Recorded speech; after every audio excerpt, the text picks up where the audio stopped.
dressed. Well, this is great, Ron. Thanks for coming on. Thanks for having me. I appreciate it. You're like a lifelong resident of Lansing, but I just realized you moved here when you were 5 years old. Yes, young buck. Yeah, and you come from a big family. Yeah, very big. 7 brothers and sisters. And I hate to say it, but I can't. I don't know why I hate to say it. I mean, you're like a famous bus driver, right?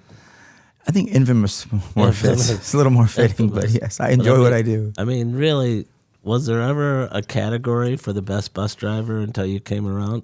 I don't believe so. And yet you're so much more to the community than just that, right? Well, thank you. I appreciate that. I like to feel that I am. Let's talk about, you moved here when you were 5 years old and you lived in Lansing. Yes. What neighborhood did you grow up in? We lived over in Verlinden, right by Sexton.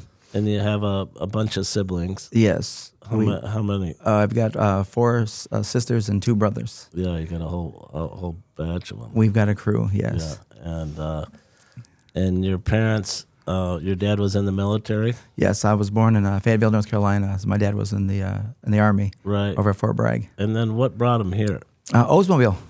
Okay. Brought everybody, migrated to Michigan to Oldsmobile opened up. Almost everybody in that neighborhood kind of was part of worked in the one plant or another, right? Yeah, they did.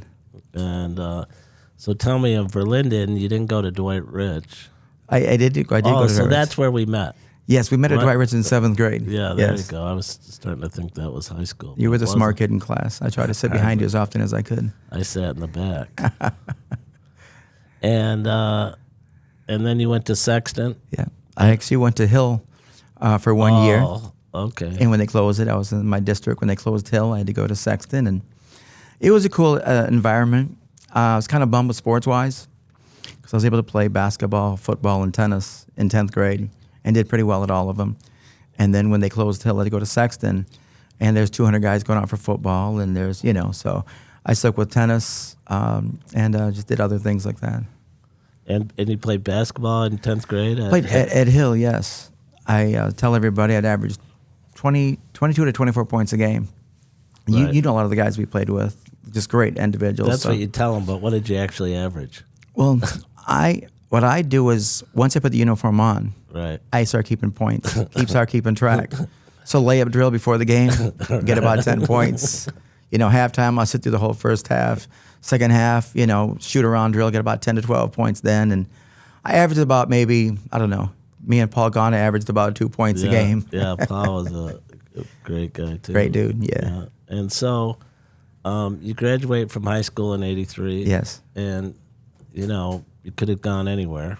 Yes. But you stayed here. Yes. Yeah. I wanted to play tennis originally. I saw a funny quote, or they asked some comedian that is, I heard you wanted to be a fighter growing up. You wanted to be a boxer. And he says, yeah, I wanted to be a boxer until I fought somebody who really wanted to be a boxer. Showed him. Right. And that was that way with tennis. I enjoyed playing tennis. I thought I was very good at it. And then you see that level of talent there is. And it's like, let me go get a job. Right. Well, tennis is fun, kind of a country club sport. Yeah. But the guys that really play are tough. Yeah, very tough. Amazing that we had a Todd Martin come out of this Yes. area, but you can tell by his size and strength why he would be so good. Phenomenal. And so when you realized you're not going to make it on the ATP tour or whatever, what did you do? I just got a job. I was seeing a girl at the time. We're dating at the time, and I'm like, do I want to go away for school? At the time, school didn't interest me at all. And now being a parent, it's one of those things you enforce how important school is. So, Dad, where'd you go? Well, it's different times. But no, looking back, I definitely wish I would have went to school. But I think everything that I have is through hard work, and it worked out well for me. Right. So you stayed here and you worked. Yeah. But you didn't become associated with CATA until when? 1991. This will be my 27th year driving out there. That's great. Yeah. And that's about the time you hung up your boxing gloves, or? I fought really briefly. Actually, I won Golden Gloves in 91, districts over at the Lansing Civic Center. Missed that place, beautiful venue. And then a few years later, my friends opened up the LA Globe nightclub. Scott Garrett, Ahmed Mortis, and Charles Gordon. And they said, we're interested in putting on a boxing show here. Would you help us out with that? And then we started, the same year I started driving the bus, the same year I started promoting my events. Oh, that's amazing. Yeah. So, tell me about your boxing career as a boxer. I mean, Very brief. I don't know what that means though. I just had a couple fights, one Golden Gloves. I really have a lot of respect for these fighters that train diligently, nonstop, sell tickets, get their family and friends out there, and their opponent drops out. Well, I had 3 fights in a row that happened to me, and at that point, I said to myself, But even if you only had 3 fights, I mean, you still had to train, right? "Oh yeah, it was a battle. Yeah. It was tough." And where did you do that here? I did it with Cleo Franco, and we trained at the Black Child and Family Institute. Okay. And a nice spot, just use the gymnasium. And I've always told people that listen that doesn't matter how beautiful the gym is, it's the instructor, it's the coach. So I can have the best coach in the world, and if we train in the backyard, is the equivalent of having a beautiful gym, and the guy doesn't know what he's doing coaching. So And so obviously that something got into your blood a little bit, the boxing, whether you're doing it or training for it or promoting it, it's something you've come to love, right? I truly love it. And then being a sports fan my whole life, Muhammad Ali was the man in our generation, you know, the face of our generation. So you could not help it being inspired by him. And so you do 3 fights, you win the Golden Globes here at the Civic Center, and decide the boxing part wasn't for you, but you're going to promote boxing. That's correct. When that opportunity was presented to me, I jumped on it and haven't looked back since. And the Globe, tell me where that was. The LA Globe ended up being Fahrenheit, and there being CJ Barrymore's right there on Cedar and Long Boulevard, right South there. Side. Yeah, it's upper level. Then you walk down the dance floor. So basically, what we did is we put the boxing ring right in the middle, so it's a view up to over top and alongside. And sold tickets. Yeah, we sold it every show. Small venue, but it was still a nice packed place to be. And then it was actual boxing, right? Yes, that was professional boxing. And now it's more what you'd call it, cage fights. It's called mixed martial arts. Okay. It's a combination of all the taekwondo, jiu-jitsu, wrestling forms together. And are there rules for that? Oh yeah, many rules for that. Yes, it's all regulated by the state of Michigan. And when did you sort of transition into the mixed martial arts? I just found that the talent pool, and no disrespect to any local gym or anything like that, especially at that time, the talent pool became less and less. I think that's maybe when people start getting more into their Xboxes and Game Boys and things like that, and there wasn't an influx of talent around the area For boxing. Yeah. And the UFC, Dana White and them had just taken over the UFC, and it was like, just a firestorm. It was like, that's the thing to do. That's the place to be. So I had a lot of my friends who asked me to get into that and promote some of those fights. And I find those so entertaining. And so I don't know if it's just the animalistic feel of the cage opposed to just a boxing ring. And they're wearing the equivalent of like 6-ounce gloves. They're like weightlifting gloves. Right. So there's a lot of damage. There's a lot of, hard shots and all that, and people are drawn to that. And when did you make that transition, do you think? Well, I technically still do both, but I'm just favoring that more because there's so much more fighters out there competing at that sport. So that was back, I believe in, trying to think of what year that was. But it was I was the first one to do it in the city of Lansing. They did one at the summit over there. But first one, and I've got a mind block as far as when the first one we did. I want to say 2008, maybe? Yeah, so it's been over a decade. Yes, definitely over a decade. And it's, would you say it's more popular than boxing now nationwide? Much more popular, yeah. Much more popular. It's gone mainstream. And is it more, do you have to be more physically fit or have better skills to do MMA than boxing? I think you obviously have become a more well-rounded fighter, but I tell you, when you see a good boxer against a good MMA fighter, 9 times out of 10, the boxer can piece him up standing up. But once he gets to the ground, it's a totally different sport, Right. I think their skill sets are set in themselves. But mixed martial arts has evolved so much that I just feel that they're at a level right now. They're just getting better and better. So, yeah, it's great to see. And so you've got a fairly consistent location that you are at, right? Yes. In the Lansing Mall. We're at the Lansing Mall. What happened is we were at another venue in the greater Lansing area for years. And then once COVID hit, we couldn't do fights for about a year and a half. And then we came back. The prices were outrageous everywhere. So that's the best deal. We got to the Lansing Mall, and we do shows over there. Kasha Finch is amazing, the general manager of the Lansing Mall. Worked one of the greatest general managers I've ever worked with, facilitating our shows out there. So, and it's people wouldn't think of a mall for a venue, but it actually is a pretty nice area that you have with seating and big enough area, and it allows you to house the fights, right? It does, and it works well for what we're doing it for. And it's really funny because someone asked me one time, or somebody mentioned to me one time, that I remind them of Ben Stiller. Didn't know what they were talking about. And they said it's kind of like Night at the Museum. Like the action starts once they lock the doors. Because the mall closed at 8 and our fights begin at 8. Yeah. And we just have a full house. Go from 8 to 11. Action packed, food, Serve beer, alcohol, got the whole 9. So works out well for us. It's a great night out. And is it more than once a quarter, or are you shooting for once a quarter? Yeah, we do every 3 months. Might be adding another show this year. We'll see what happens. Got to get approval from the boss, and my wife. How much work or behind the scenes goes into putting out one night like that? It's a lot. I would say a solid 2 months. Like I honestly, like you, I'm a workaholic. You work on the clock even when you're not trying to work. So I'm so happy on Sunday when the event's over. And Monday, you're already plotting the next one. Right. But it's one of those things that not only am I the promoter, but I'm also the matchmaker. So I set up all the fights myself. Like I do everything myself because I want it to be done the way I want it to be done. And I do this in mind that I'm a fight fan first. I don't favor, a lot of local teams don't fight for me. Give them a shout out right now because I don't favor hometown guys. Everybody's going there and they're going to have a tough fight. It's about the fights. It's about the product. Not favoring a local gym or a local guy to make them look good. Because at the end of the day, I'm doing him a disservice by giving him one easy fight after another when he's not really ready to fight.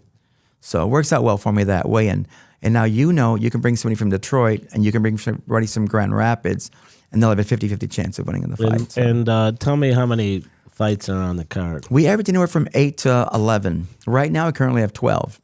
For the next fight, it's March 15th. At the Lansing Mall. Right, that's Saturday, right? That's correct. But unlike boxing, unlike basketball or a pool tournament, these guys train for the next month preparing to fight. So injuries happen all the time.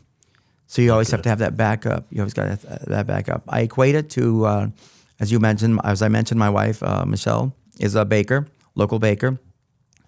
And it's me presenting a month in advance that beautiful cake. And every day an ingredient falls out, an opponent falls out. People don't want to hear that. They want to see an outstanding show on March 15th. Right. So you've got to make sure you plug everybody right in. You got the backup plan B and C. You got to juggle. So that's definitely the hard part about it. But at the end of the day, it's well worth to do it. So and then it's not just all men, right? That is correct. We have some female fighters as well. And will you have one on this next card? We might have one right now. I've got one girl signed. I'm looking to get for an opponent for her right now. And taking nothing away from the female mixed martial artist, but as a negative as far as like punching power, because a lot of them hit as hard as men. But I found that most of the female fighters know they can't, like some guys, if they're not as skilled, they'll try to outmuscle somebody. Right. But the female fighters, I noticed they hone their craft so much sharper. Like they really, more about technique, more about, that approach to it. And it's a much more technical fight. You do get some girls that just come and bang, just knock them out. But it's a much more technical fight. And it's really cool to see the skill set. And are some of those fights sanctioned?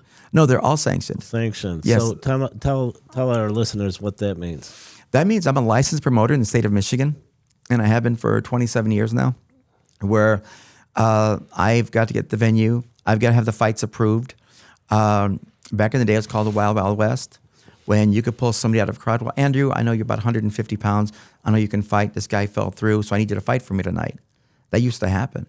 And now with the state of Michigan getting involved with sanctioning, now everyone has to get their blood work done, HIV, hepatitis B and C, eye exam, sports physical, get licensed. So, the state of Michigan holds basically everyone accountable. Nobody can just come out of the crowd. You can't just come out of the crowd and do that. The liability isn't crazy for something like that. And do they get what I'll call ranking points, and can you fight for a belt at one of your fights? Yes, you can. See, and actually it's under the Capital City Cage Fight Championships. That's my company. And we have our belts for every division, from heavyweight down to flyweight, from 285 to 115 pounds and everything in between, male and female. Okay. And is everybody an amateur? Yes, they're all amateurs. They're all amateurs. And tell us what that means. That means they do not get paid to compete in this show. It's almost like amateur boxing. But they're getting their resume up to once they become professional, they at least have, at least 8 to 10 amateur fights, getting the experience they need to do that, to pursue their career that way. Very proud of the fact that the top of the food chain, the Ultimate Fighting Championships, we currently have had 4 or 5 of our competitors, especially Amanda Cooper, who's the only female fighter to make it to the UFC.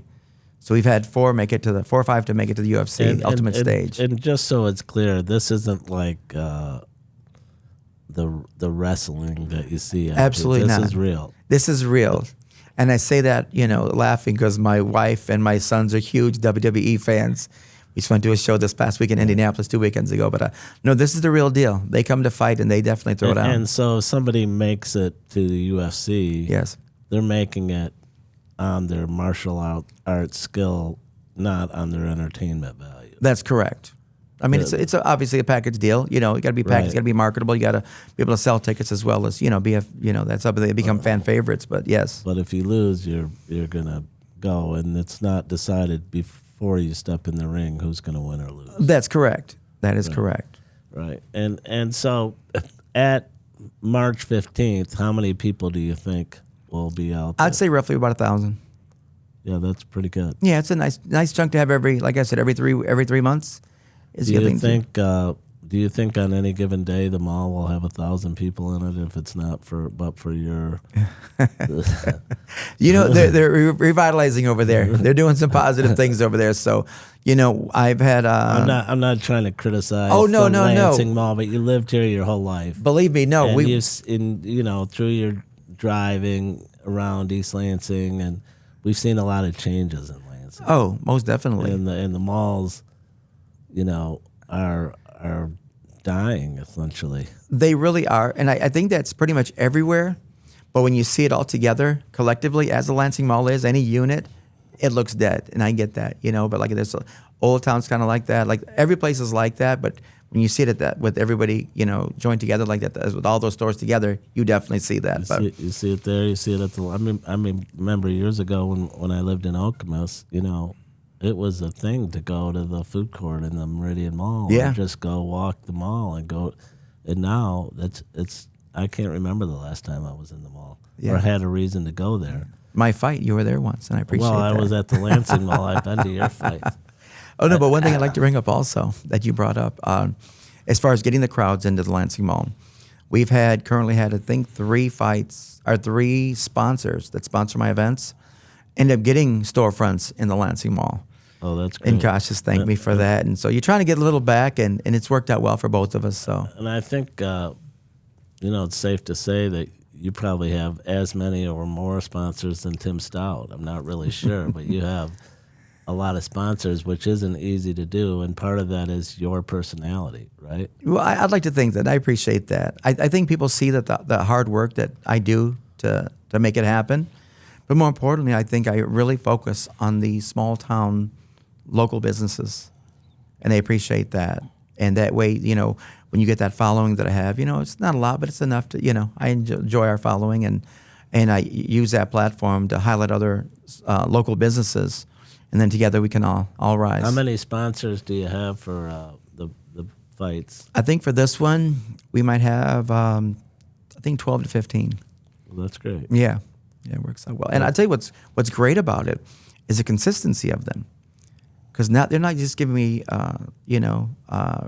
some sponsorship for one fight. I do 4 fights a year. Right. So that's a commitment to 4 fights a year. And they like what's coming back their way. I've had many businesses call and thank me that their sales have increased, their exposure's increased. So, I take a lot of pride in that. So, yes. And for you, it's part of it is your love of boxing or mixed martial arts, right? Yes. But there's a business part of it as well, Yes, there is. right? Yes, there is. And in the end of the day, you're trying to make it make sense from the bottom line. That is correct. And do you do well with these events? I really do. And it's really funny you should bring that up because my older brother, I would always talk about that he's always said, like, I'm one of the people he's always seen that's not motivated by money. And it's funny, but it's kind of true. Like, I think my main purpose, obviously, you're not trying to lose money. And as long as you can maintain or be a little ahead, that's fine. But if you're providing a platform for somebody to showcase their skills, and I've had people try to get fights on my bus, making jokes out of it, and I'm like, guys, you can fight my bus right now and go to jail, or you can fight in my show in 3 months and get some ticket sales. So giving somebody another option to do that, I think that's what I pride myself on. If the money comes, that's cool, but that's never been my true motivation. And as long as I'm not putting my family's, finances at risk, because I try not to use that, that, Right. I think it works out well for me. It's just, as my wife calls it, it's an expensive hobby. Well, tell me, obviously, being part of CATA has been a lifelong commitment for you. Yeah. Tell me how you took being a CATA driver to a famous level. Once again, I think it's infamous. How many CATA bus drivers are there? I think they're just around 300. And how many school bus drivers do you think there are? Hundreds. Thousands. Yeah. Yes. And then there's Dean Kelly Yeah. employees, Yeah. right? Yeah. And when you win the top of the town, which, you basically created that division, right? How is it that somehow, we have a division for the best bus driver in town? I have no idea. I know my friends have been there, and I voted for you many times for attorney, law firm and all that. And then just one year they started adding more categories. And then I had a student of mine said she voted for me, and I had no idea what she was talking about. She goes, no, City of Paul's top of the town, And I'm like, oh, that's what's up. That's cool. So it's cool being recognized like that. And it's so cliche, but I truly love what I do. And I don't see that as a job at all. It's not. I mean, of course you love what you do, but the idea that you would think to have a category on that, and God bless Burl for doing it, but they're really recognizing somebody special in our community by acknowledging you. You're sort of the Tiger Woods of bus drivers. He was number one for so long. As in the golf world, I always wondered why they even had a 2, 3, 4, or 5, because he was so far ahead of everybody. Yeah, no, I don't know what the popularity is. I think the difference may be is I almost found myself like a bartender out there. Like you see these kids, they're away from home, homesick. I become their uncle out there. I talk to them about day-to-day life. That's a nice place to eat. That's, I'd say from that food, just kind of any direction I can give them. And the reason when you say kids, it's primarily because you're in the sort of East Lansing MSU campus, right? That is correct. My primary for the last easily 17, 18 years has been on the campus of Michigan State University. Love that university. And so what's your plan then? You're 59 years old. Yes, right? I'm hanging on to 59 for 5 more months. Lived here your whole life. Yes. Right? You're probably not leaving. I'm not leaving. Married. Happily married, yes. Got a bunch of kids. Yes, sir. How many? I've got 5 children and 3 bonus children. Yeah. Yes. So that's expensive. Yeah. It works out well, though. I enjoy it. They learn to work at an early age. You know what? They really did. It's really funny. I made a post about this on Facebook. My son at 12 years old started a lawn mowing business. Because we all grew up mowing lawns. And he had 10 people in our neighborhood. And the next year at 11, I put it on Facebook. And we turned away 60 accounts. Oh, really? And I'm like, look, we can only do so many. So now that's his business now. It's his 3rd year doing it. He's thriving, doing really How well. many does he have? Easily 40. Oh, that's good. Yeah, so it's after school. He goes and does what he does. But no, but I had said that getting back to what you said as far as training them young, I made it as a joke. I made a Facebook post, and it's of my son. He's 12 at the time, and he's out there in the front yard mowing the lawn. And then I had my daughter, they're 15, 10, and 6 now, but she was out there raking the yard. And then my youngest son, who's 6 right now, it's 3 years ago. He's 4. He was 4 years old. He had a little blower out there. And I said, got to start sometime. And I said, you got child labor laws. I'm like, bro, it's a joke. I'm just playing. Yeah, but it works out well. And I think anytime you can teach your children the importance of, a strong work ethic, I got that from my mom and dad. And man, if anything is hit home closer to that is that. And then COVID played a huge part in it too. COVID taught you need a side gig. When business shuts down, I told my son, you learn how to cut hair, you learn how to mow lawns, you'll always have money in your pocket. Right. My daughter's starting up at 10. She's starting up her little T-shirt business coming up for this fight. But it's just really funny that you have to get them involved as far as what's going on and what they have to learn to do. You learn that stuff sort of in that for Linden neighborhood, right? Yes. You either work or get in trouble. Yeah, that's true. That's a fact. And you have a daughter that's older than that, right? I've got 2 older daughters. I've got my 30-year-old daughter, Selena. She's a district manager at USA Insulation in Ypsilanti. Runs this place by herself. Does a phenomenal job. Just so proud of her. One's a civil engineer. My daughter's a civil engineer. Brianna graduated 2018 Michigan State. And what I love about that child is the fact that when we decided to go to Michigan State, I said, outstanding. I get to see my baby because I remember her as a child. Oh my God, I want to go there someday. And it actually come to fruition. Was amazing. And then in the back of my mind, I said, okay, well now I'm a trapped audience here. I'm driving my bus in a circle on campus.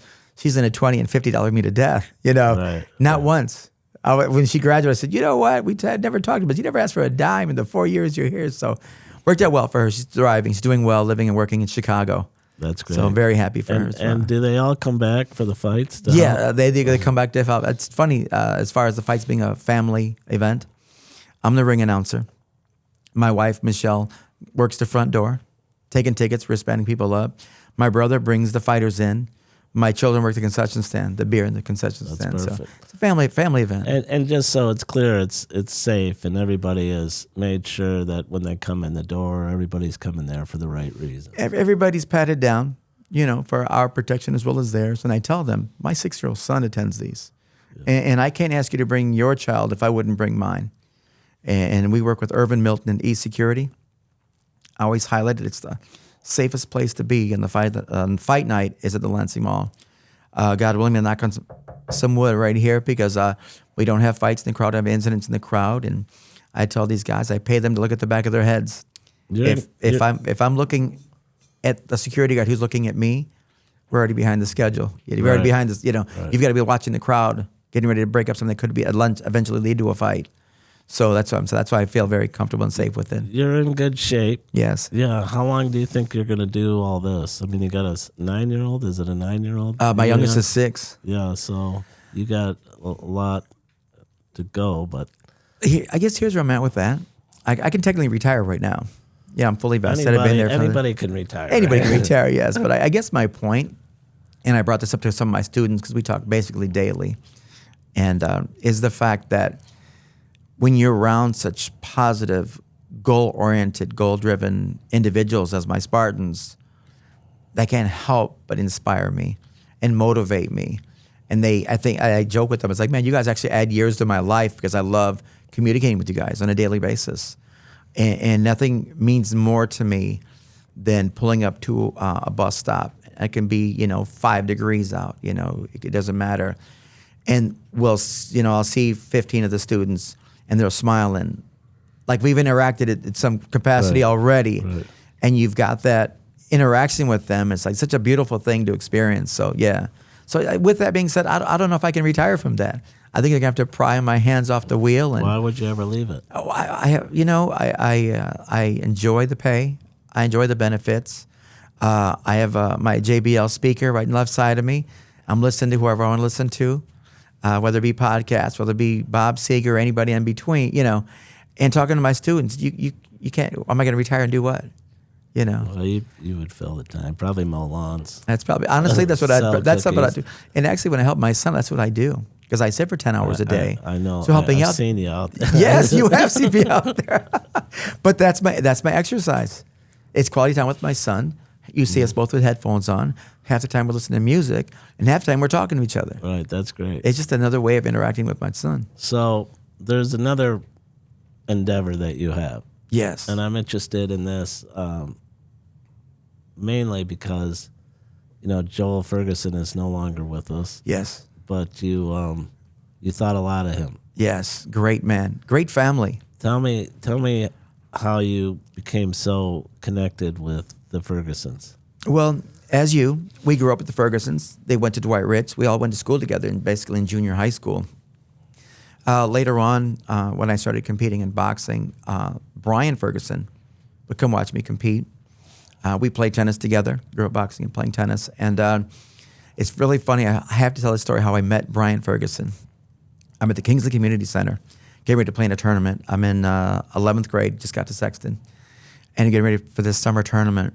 And I'm getting ready to play, and I'm getting anxious. Can't wait to get out there on the court. And I look over, and there's this gentleman sitting over to the left of me with this nice gold watch on. And I know it's about time for me to play. And I said, "Excuse me, sir." I said, "Do you know what time it is?" And he looks over at me, and he looks at his watch, and he goes, "Yeah." And just continues to watch the match. Just messing with me, and it was so funny.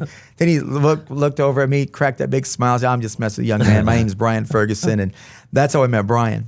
We've been inseparable ever since. And what had happened is we played in tournaments together and everything. Great guy, comedian. He was hilarious. Local cab driver on top of that as well. So, but what had happened? He passed away of cancer. Now, Brian, Joel, and Chris are all at the Greater Lansing Sports Hall of Fame. Okay, for their outstanding contributions to sports in the community. They won state basketball titles at Sexton. So what happened is he mentored his time. He spent a lot of time mentoring kids.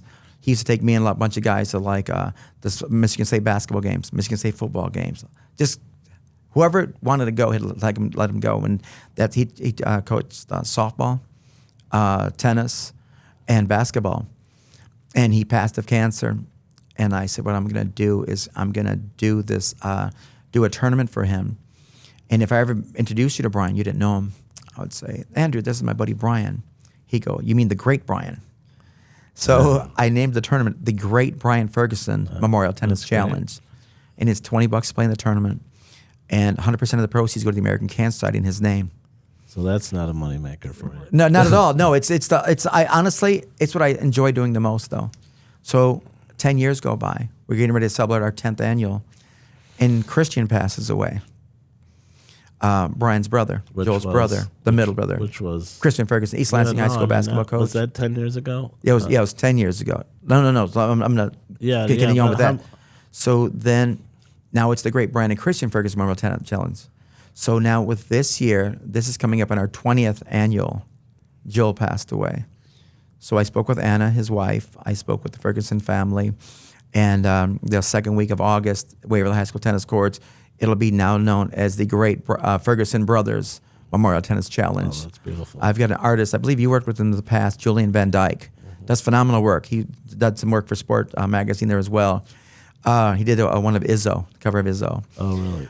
But he's doing a painting of the three of them. They're going to be on the poster and the T-shirts. Oh, that's so from this exciting. moment forward, it'll be the Great Ferguson Brothers. And that's a tennis tournament. That's a tennis tournament, yes. Anybody can enter into, right? We have all skill levels, all age levels, from people I've never seen. I even have a division just for my fighters who don't even know how to keep score to do that. But segue into what this community is thriving on right now. We had a gentleman, Mike Cullimore. I'm sorry, I'm forgetting his name right now. But I remember it in a second. But the winningest player in Western Michigan University history. He's won it, the last 3 or 4 years, except the COVID year. The COVID year, there was no recruiting. People were staying home. So when Harry Jaden came out and took the tournament 3 sets. And as you know, doing phenomenally well. The head coach of the Michigan Right. State men's tennis Great team, guy. great guy, phenomenal guy, and just a great person, and just happy, love to be in his presence, as I tell him daily. He's sort of a lifetime Lansing guy. He is, yes. His mom and dad owned a house across the street. So when he was a little kid, they lived across the street from us when his mom was alive, and they were engaged in the engineering business. And then they moved either to Okemos or East Lansing. But then I reconnected with him a couple years ago. I did something next door for Ozon. Yeah. After he won some event or had sort of a reception for him, and then Harry took me to lunch, and I said, I remember you running around. You were just a little kid, but that's great. So, do you play in the event? Yeah, I definitely do. And actually, I play too much more than I should. My wife gets mad. She says, "Why do you get mad at yourself? Because you get hurt doing it every year." Because as you mentioned, we'll be 60. I'll be 60 in June. But I cannot bring myself to play in the men's 60 or 50 divisions. Oh, so I play in the men's open. I play in the men's 35s. I'll play in doubles and then mixed doubles. And this is in a 3-day span.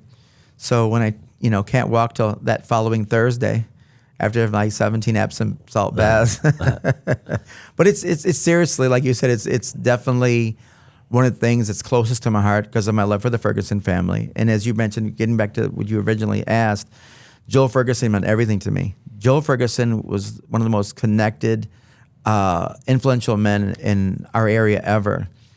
And when you spoke to him, what you had to say was the most important thing.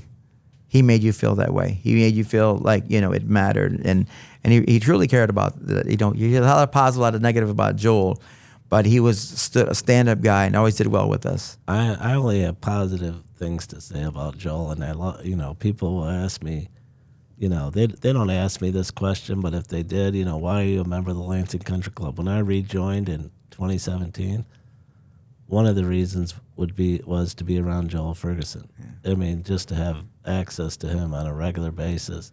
And, unfortunately, maybe I said things that were dumber than what you said, but when I said something dumb, Joel would always point it out.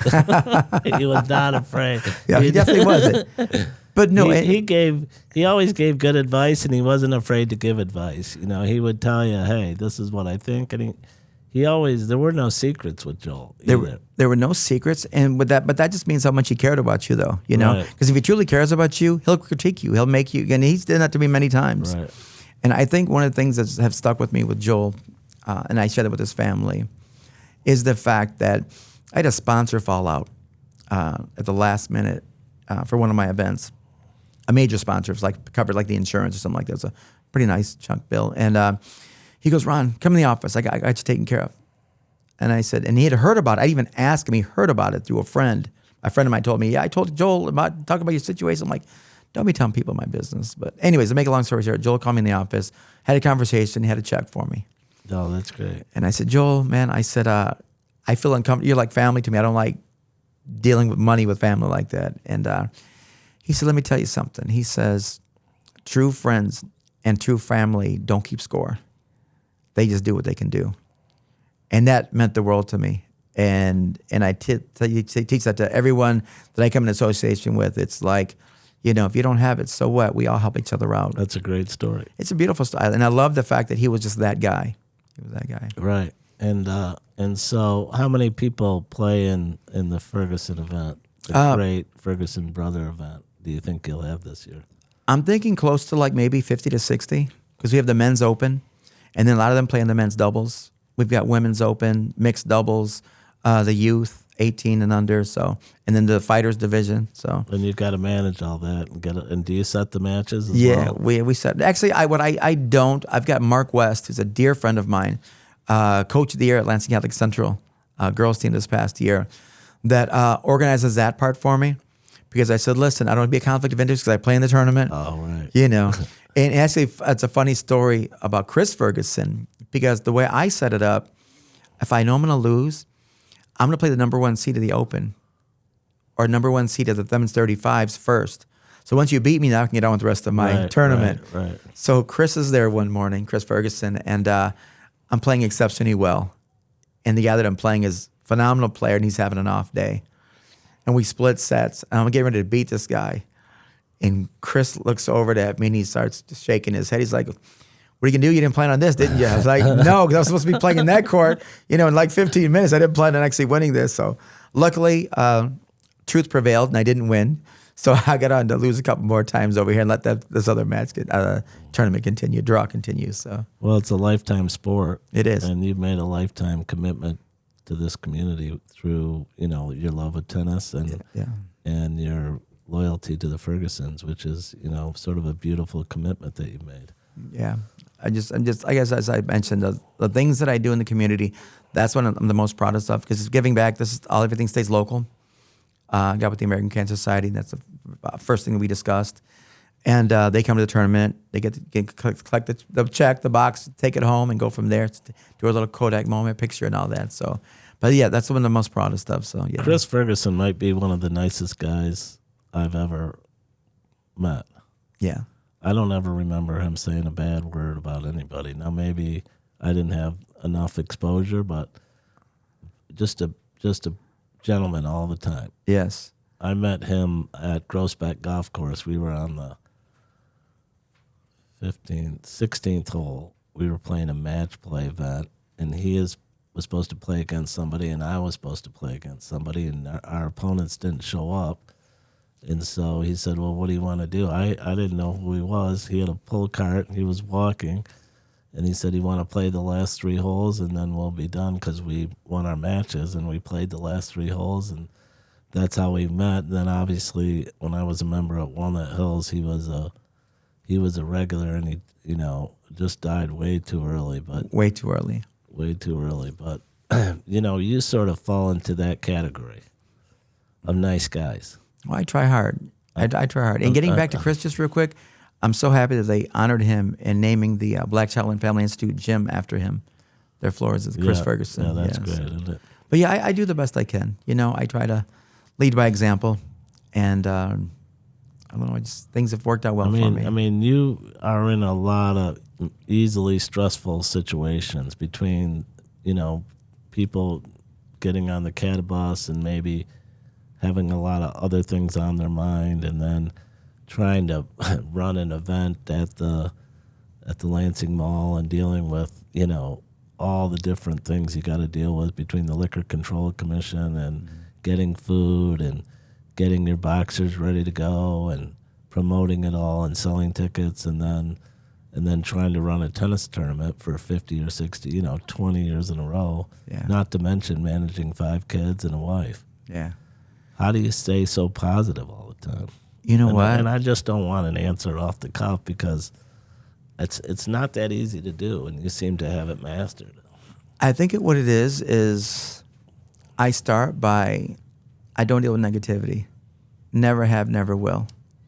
And that's huge as far as your mindset, because that slows you down. I focus on the business at hand, and I wake up every morning and I say to myself, I'm not gonna do anything that's gonna embarrass my wife and kids. It keeps you from doing a lot of stupid stuff right off the bat, And I focus on my job. I talk to all the students. I have a great time. At the end of the day, my number one priority is make sure they get to school and back safely. And I take that responsibility very seriously. So I just think I look at it like that. I just take each step, and then when I get home, I'm a dad, and I do what I got to do with my wife and I and the kids, make sure they're taken care of, provided for, and then I'll go to the office and I'll start, which is at my home, and start working on the fight, getting matchups, and so just wake up every morning and do that every single day. Make sure I just balance. Man, life is about balance, and I've been very fortunate. And I tell people this: it's like, why you're always smiling, why you're always laughing, and I think I've just truly appreciate life, and I truly appreciate the fact that everywhere I go, it's like I get that positivity coming back. I say I'm a reflection of what I receive. I'm a very loving person because I get so much love in the community. I don't know where it came from. I must have done something right in the past lifetime, but I truly embrace that and truly appreciate and respect that. So I think that's what it is. And so I appreciate you coming on this podcast, but you've also started your own podcast. Yes, my dear friend Ray Del Rio, phenomenal guy, dear friend of mine, turned family many years ago. What we want to do is we want to do a podcast that primarily highlights the competitors competing in our events. Anybody can see two guys fight. You know, when I'm working downtown Lansing, Cata, you see fights every now and then. But to get the background stories of how they got to that point, you know, I've got some really interesting stories. And as I say, there's over 8 billion people in this world. Everybody has a story, you know. And if I can provide a platform to help them grow, you know, I think that's what it's meant to be. That's what it's there for. And I love that being able to do that. Yeah, and how often do you get downtown? Is that where you pick up your bus every day? No, our bus terminal is on Lansing South Side. So I drive over there, get the bus, drive it to campus, and then I get relieved after I work from 6 o'clock to 3 p.m. Then go pick up my kids from school, and the process starts all over again. So you're not getting downtown, because we've seen a big shift in downtown since the pandemic. Yes. As we mentioned with the Lansing Mall and every place else, it's like a ghost town over there. I get I Am Legend flashbacks, waiting to see Will Smith and his dog walking over there, just a ghost town. But no, it's like anything else with change, you know. So see what happens, where it goes from here. What do you think they need to do down there? I have no idea. It's funny because you want to see, obviously, growth, you know, but that takes time. It takes money. It takes everything else. And I don't know where we're at in society right now. That everything seems so sheltered, so closed in, you know. Right. And that's a totally different You know, it's interesting conversation. because, you know, you there's something about a vibrant downtown district Yes. that makes people feel good, you know, makes people feel like there's something going on. And Lansing downtown is a little bipolar, and, you know, and when it's really good, it's really great. Yes. And we've seen some dark days, and, you know, for those of us that have committed to living here our whole lives, you know, working and living, it's a little, we want to just see something better for it, right? I fully agree with that. I remember speaking with Joel Ferguson one time. He was mentioning, after visiting San Antonio, the Riverwalk, Right. many years ago. Man, we should bring that to Lansing. Yeah. And I'm like, well, actually, you know, you'd only be open so many months out of the year for starters. But it was a great conversation about that. Right. But, and then unfortunately, losing brilliant minds like that, you know. Yeah. I mean, you know. Will there ever be another Joel Ferguson? Absolutely not. I honestly Not believe even that. close, right? I don't believe so. No, I think what people have no idea, not only what he did publicly, what people saw, but how much more he did and how much more he helped behind the scenes. That I don't. There's people aren't built like that anymore. You know, the thing about Joel is he did have his share of critics, Many, yeah. but I don't know any of his critics that actually knew him. And I agree with that. And I'm going to go one step further. I think because of our bond,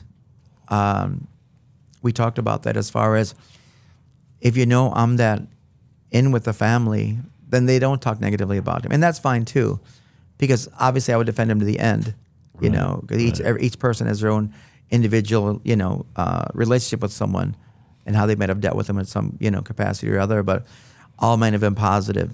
And maybe they just known that, you know, it would be shut down immediately. So I think it just goes to show you when you're out there and you're doing things and doing a lot of things, you know, everybody's going to have an opinion about it. It's not going to all be positive, but it does give you, you know, confirmation that you're making things happen, right? And I fully agree with that. And I also fully agree with Beck what you said about doing what I do.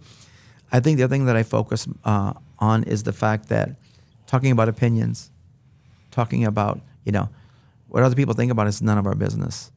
And anything like that, like we talked about, anything like that, I can't even open up that possibility because it takes me from something else, you know. So, but that's what you reminded me when you just said that. Well, I think you're doing a great job. Well, thank you very much. And I'm happy to have you on the show. I think when I texted you today, I said I wanted you to be my first guest. I've known you since the 7th grade. Yes. You were welcoming and warm to me. I didn't, you and Paul Vlahakis, I think, were my first new friends when I went to Dwight Ridge. Yes, great guy. I love Paul. And I always say this about Paul. He was the first person that taught me how to cheat. We were in biology class, and he sat next to me, and he had every way figured out. I was like, great dude, great family. Yeah, great family. But, we want you to keep it up. Well, thank you very much. I mean, Lansing needs more people like you. Well, thank you. That means a lot to me coming from you. I appreciate that, man. And, if you ever need anything, let me know.